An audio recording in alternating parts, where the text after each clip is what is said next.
Olá, sou o professor Cleverton Brambila e na aula de hoje vou trabalhar com vocês dentro da área de gestão de negócio, a disciplina de administração financeira orçamentária, e eu vou estar falando um pouquinho a respeito de alguns conceitos da administração financeira. Dentre eles, então, conversar um pouquinho a respeito de inflação, sobre algumas taxas de investimento e investimento propriamente dito, para a gente poder estar começando aí o nosso trabalho, então. Sobre a administração financeira, dentro do campo da administração financeira, um dos conceitos que a gente estuda é o conceito de inflação. Então, o que seria a inflação? A inflação ela é o aumento dos preços de determinados produtos, bens e serviços. Então, ela implica na diminuição do poder de compra de uma determinada moeda. Ou seja, quando um determinado país está passando por uma situação inflacionária, significa que ao longo do tempo, determinados produtos, que nós veremos daqui a pouquinho quais são eles estão passando por um reajuste no preço, eles estão aumentando. Esse aumento do preço, ele gera dentro da economia de um país, não é? Esse índice inflacionário, que ao aumentar o preço de determinado produto, as pessoas que consomem esse serviço e esse produto passam a ter um menor poder de compra, não é? Então, essa diminuição do poder de compra das pessoas, ela vai implicar em algumas medidas que, por vezes, digamos assim, são dolorosas, como, por exemplo, a diminuição do consumo, não é? E diminuindo o consumo, então, a gente diminui a oferta e procura de um determinado produto, e isso pode acarretar em situações econômicas não tão boas para a questão econômica. Tá? Então, a inflação no Brasil ela é medida através de índice de preços, e o principal índice de preço que é utilizado no Brasil é o IPCA, que é o índice de preços do consumidor amplo. Esse índice de preço do consumidor amplo, então, o que ele estimula?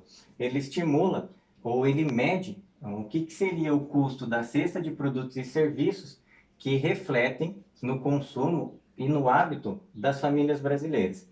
Esse índice ele varia das pessoas que têm ou que ganham, né, entre 1 e 40 salários mínimos, e ele é medido dentro desses itens que compõem essa cesta de produtos ou serviços, que seriam o quê?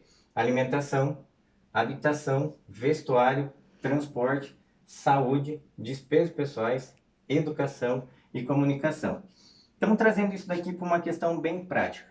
Quando nós temos, por exemplo, o aumento de produtos que pertencem à cesta básica, no caso do item de alimentação, como arroz, feijão, leite, carne, esse aumento de preço é o que nós chamamos de inflação. E esse aumento de preço, quando não corrigido por índices inflacionários também, como por exemplo um salário.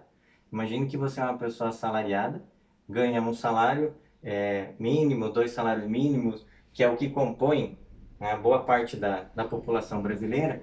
Se você não tem um reajuste próximo, tá, àquilo que o produto aumentou, significa então que o teu poder de compra ele diminui, visto que o preço do produto ele aumentou muito mais do que aquilo que você recebe.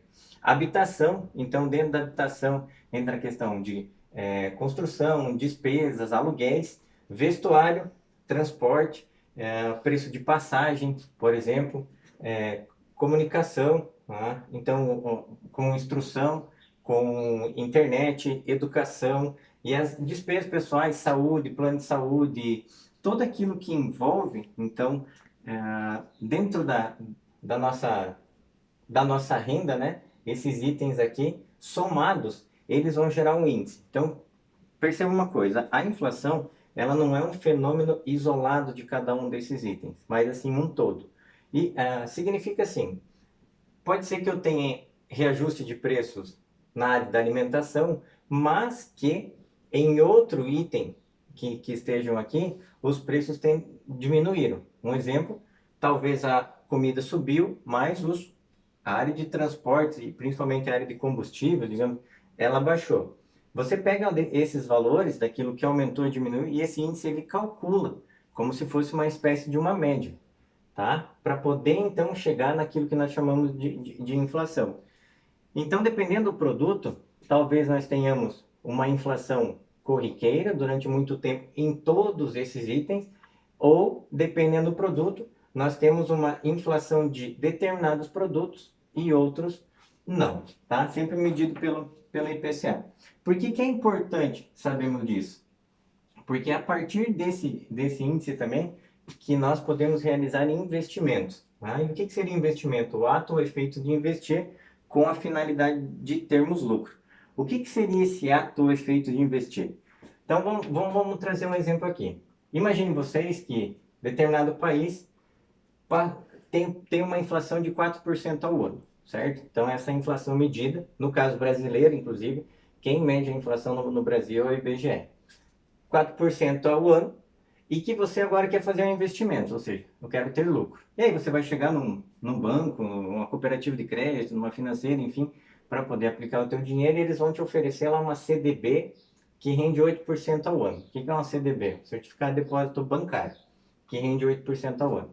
O que você vai fazer? Você vai olhar lá para a CDB de 8% ao ano e vai resolver aplicar um determinado valor. Suponha lá que você resolva aplicar aqui R$100, né?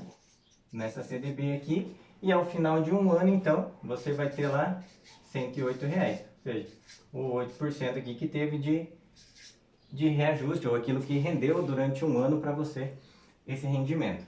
A inflação, ela é de 4% ao ano, e aí então eu vou chegar naquilo que dentro dos conceitos básicos de finanças vai falar que é a nossa taxa real. O que seria a taxa real? A taxa real é a taxa nominal menos a inflação, tá? E aí você chega numa taxa real de 3,85. Olhando aqui, talvez vocês devem estar perguntando, né?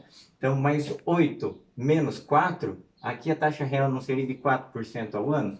Acontece que, como nós estamos falando de taxa, existe uma fórmula, que é 1 mais a taxa nominal, dividido por 1 mais a taxa de inflação. Então, para a gente poder calcular a taxa real, né? A taxa real, você teria que pegar 1 mais, então, 1 mais 8%, você vai pegar 1 mais 0, transformando em porcentagem, né? Lembra, a gente tem que estar dividindo tudo em porcentagem.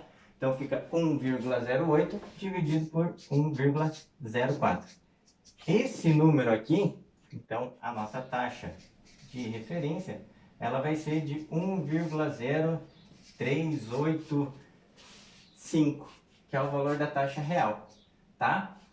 Isso quer dizer o seguinte, que a inflação do ano descontado da taxa nominal, você, ao investir em determinado CDB de determinado banco, você ganhou realmente no investimento 3,85% ao ano.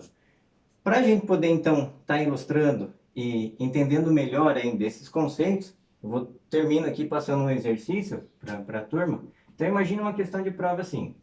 Em um determinado período, a inflação calculada foi de 4%, e você quer saber quanto que rendeu durante esse período, o mesmo período da inflação, se valeu a pena investir ou não. Quanto que você faz? Então, se a inflação é de 4% e a poupança rendeu 3%, percebam, 4 é maior do que 3. Significa, então, que a inflação foi maior do que o teu investimento em poupança. Nesse caso, qual que é a relação de rentabilidade? Positiva ou negativa? Ó, se a minha poupança foi de 3% e a inflação de 4%, né, significa que eu não ganhei dinheiro. Né? Muito pelo contrário, eu perdi dinheiro porque eu apliquei na poupança e ganhei menos. Então, elimina essa. Ó, tem essas duas, negativa. O CDB é 8%, a inflação é 4%. Então, se eu apliquei a 8% e a inflação foi 4%, significa que provavelmente eu tive um rendimento muito maior aqui. 8 por 4, então, positiva. Aí a gente vai olhar aqui, ó, questão positiva. E por fim, investimento em ações, retorno de 9%, a inflação de 4%. Então, o meu retorno em ações foi maior do que a minha inflação. Positivo. Então, a alternativa correta para essa daqui seria a letra B. Gostaria de agradecer e, como atividade dentro de casa, deixar para os alunos para que eles conversem com os pais e de que forma que eles percebem a inflação dentro da questão doméstica, de que forma o aumento dos preços interfere na relação familiar e nos preços de casa. Muito bom, obrigado.